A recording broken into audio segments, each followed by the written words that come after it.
Hello children, welcome to the science class. Today we'll continue with the lesson read last week, materials and solutions. I hope you might have read the lesson once again. Now today we'll study about all the three states of matter, solid, liquid and gas in detail. Arrangement of molecules.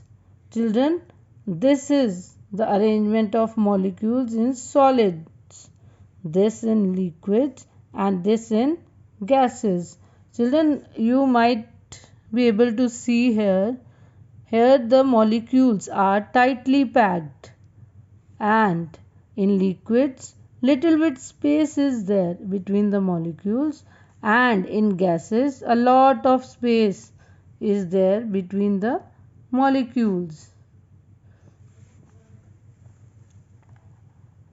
The fourth state of matter is called plasma. About plasma you can study in detail later on in senior classes. Now we'll study about only the three states of matter. Change in state of matter. Children, these three states of matter could be changed from one to another. Like if liquid is there, suppose you are boiling a liquid, it could be changed into steam, that is gas. But if you keep the liquid in the fridge, like water in the fridge, and freeze it, it will become solid. Understood? So, solid, liquid and gases could be interchanged. Changes in the state due to heating. If a solid is heated, it changes into a liquid. This process is called melting. If liquid is heated, it starts boiling and soon changes into vapor. This change of liquid to gas on boiling is called evaporation.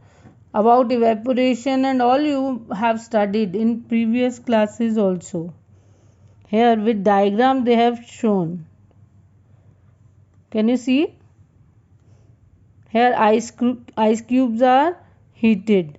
So they will melt and change into vapors. Or first they will change into liquid, and then when we heat it, it will change into vapors, that is gas. Here melting is shown and boiling is shown here. Now comes changes in state due to cooling. Due to cooling also there is change in the state of matter. On cooling, gases change into liquids. The process of a gas changing into a liquid on cooling is called what? Condensation.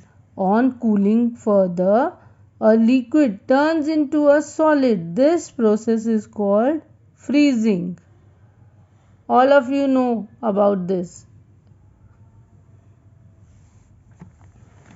Now here some experiment is done for you.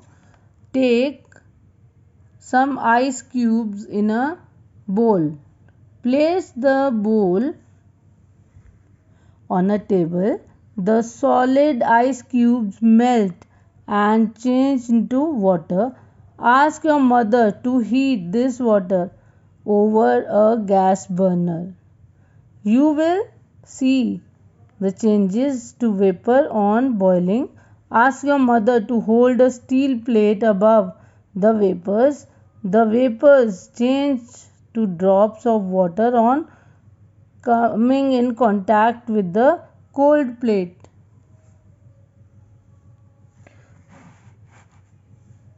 Solute, solvent and solution. There are three things which you need to learn. Children, water is a solvent. Suppose you are taking water in a glass and you dissolve salt in it. So salt is a solute. Water is a solvent and salt is a solute, and when they both mix up it becomes a solution. Similarly with sugar also you can do the same thing. Take water. Water is what? A solvent. Then you add sugar to it. Sugar is a solute, and when both the things mix it becomes a solution. See here, salt, water, salt solution. Clear? How can you make a solute dissolve faster in a solvent? What is the answer? By stirring it or by heating the solvent. When you heat the solvent, then it will dissolve faster. The solid that dissolves in a liquid is called a solute. This I have made you understand. Now solute plus solvent becomes a solution. Clear? It is important to note that when a solute dissolves in a solvent, it occupies the space between the molecules of the solvent. Is it clear? Have you understood this thing? Once again I'll read for you.